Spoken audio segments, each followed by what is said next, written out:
Hey everyone, welcome to another episode of the Real Estate Mindset Investor, where we know that creating generational wealth requires 5% strategy and 95% mindset. Now, in the previous episode, we spoke about building new brain cells in our brains and creating new images in our mind. But let us not be too concerned about any of this stuff sounding radical or not, because the whole point of going through this series in a structured way is so that we begin to understand all of the laws and ideas that are going to allow us to get to wherever we want in life by law and not by chance.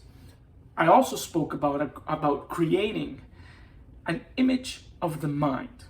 I asked all of you if you could create or think about your mind, and most people, when you ask them to think about their mind, the image that comes to their mind is an image of the brain. And this is the part that we have to let go. We're going to begin to understand the mind a little bit better, and in order for us to actually study the mind and begin to understand ourselves, we're going to create an image of the mind. But we are also going to create an image of a concept which, again, to some of you may sound like something that is radical, maybe not, but always keep an open mind. I've spoken about it in other episodes that in order for us to make the changes that we need to make in order to achieve anything that we want in life, we need to keep an open mind. I'm not saying necessarily that we have to accept all of the ideas that are being presented to you in this series, but also do not immediately reject them. And definitely do not neglect them. What we need to start doing now is begin to ask ourselves, will this idea help me reach that star that I'm shooting at?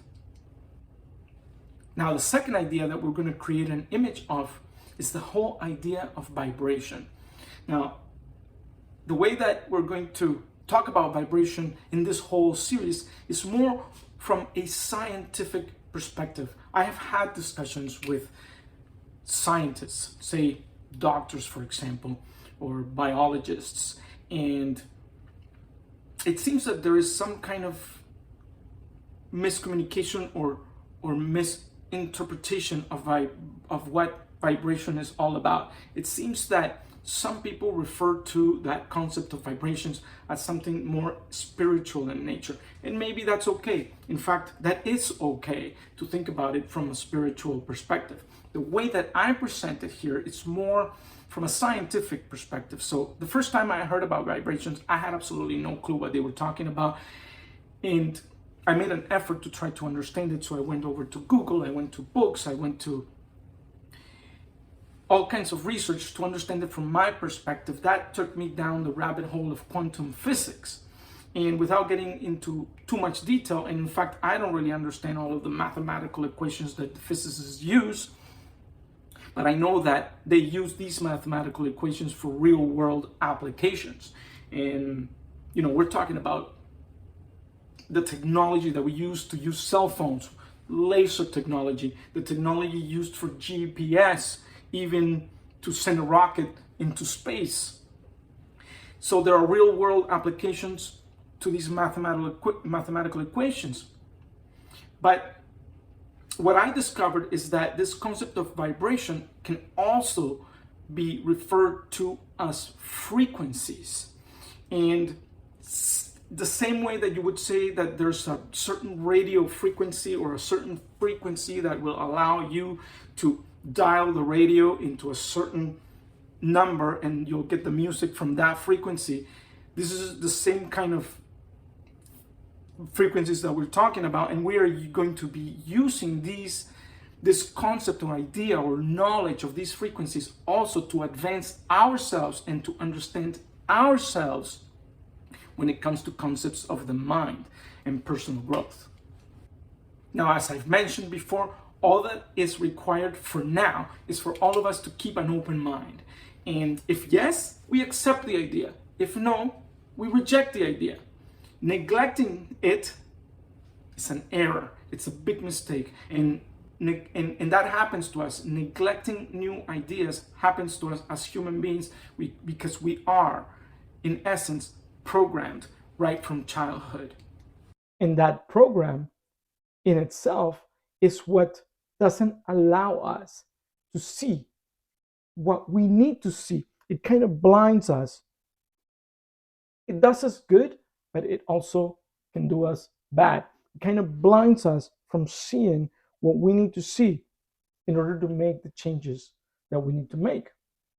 So let's get right to it. Let me talk about or create an image of that idea of vibration. Now, and I'm definitely going to credit Bob Proctor for the example that he uses in order to help us understand or begin to understand how the mind works and how this concept of vibration and frequencies have a direct relationship to our study of the mind.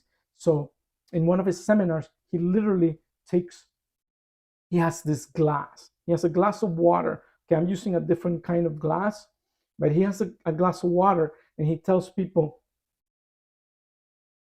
he literally knocks on the glass itself and he says, this glass is energy and the water inside is also energy. Now, if you take and heat up that water is going to evaporate. It's going to start evaporating. It's going to create steam. Now, he calls that steam also energy. It's just vibrating at a different frequency, but it's still the same energy. And if you heat it up more, then that is going to turn into ether or gas, something that you literally cannot see with your eyes, but it hasn't left. It's still the same energy, it's just vibrating at a different speed or at a different frequency. Now I'm going to show you how this is related to our minds. Just like that water was energy and the glass was energy, the pen that I used to tap on that glass is also energy. My hand that was holding that pen is also energy. In fact, our entire body is energy. A scientist at DuPont was able to tell us the amount of potential energy that we have in our single bodies. And I'm going to leave it at that because I don't want to make that concept way too complicated. But if we look ourselves as energy, then we could also use the analogy of the glass and the heating up of the glass in order to understand how our mind works. Now, I've said it in a previous episode that our minds, and even here, that our mind is not our brain. Our mind is an activity, and the body is a manifestation of that activity. So if we take the analogy of the glass and the water and the heated water, that it's from water itself, the vibration that it's at when you can see it as water, and the vibration that it's at when it's steam or vapor, it's all the same energy, just literally vibrating at a different speed or at a different frequency. And our minds work the same way. In essence, our body and our minds are just literally the same. We're all connected at different levels of frequency. Let me show you a little representation of what that means. And this will help us actually understand future episodes and the entire series altogether. So here you see our bodies, and here you see the different frequencies. So from a physical perspective, or from the physical point that you're seeing down here, which is our body, all the way to energy itself. And think of energy as the source of everything. Maybe I wouldn't say the raw material because it's not matter, but the source of everything. just leave that image in your mind. And as we study this more and more in depth, then it's going to make a lot of sense to you, and it's going to help you understand yourself. And like I've said it before, when you study yourself, the more in depth you get into it and the more you start to understand yourself, you're going to end up understanding everybody else, because we're essentially all the same.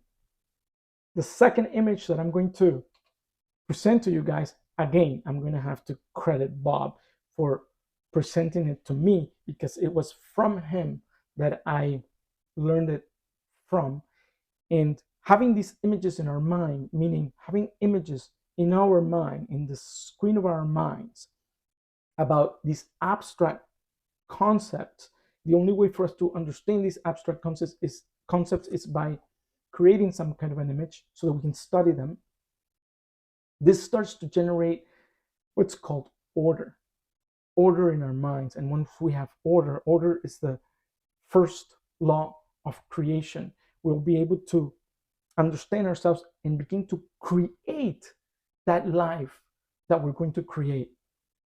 So let me get right to it and show you this image of the mind. Just a little history, which I've also learned from Bob, is the fact that the individual who first came up with this image was a gentleman called Truman Fleet, and this was back in the early or mid 1930s.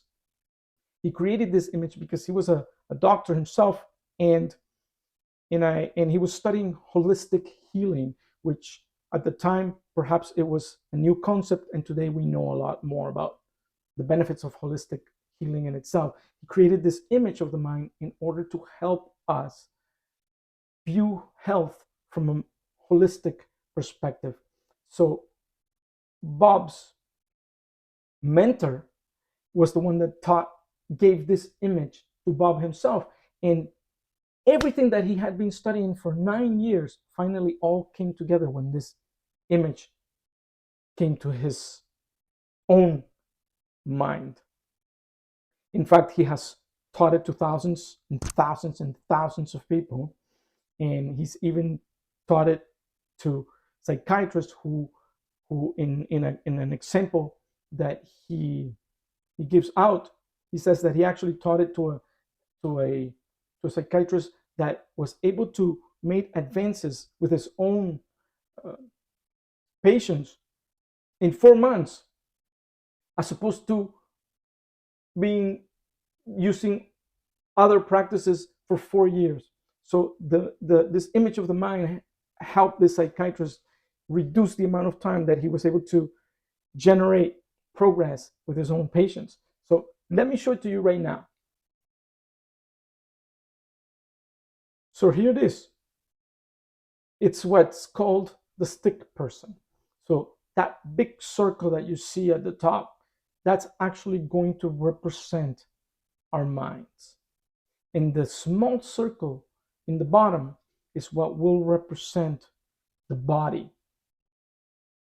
It's what we have been concentrated, most of us have been concentrating on the body for most of our lives.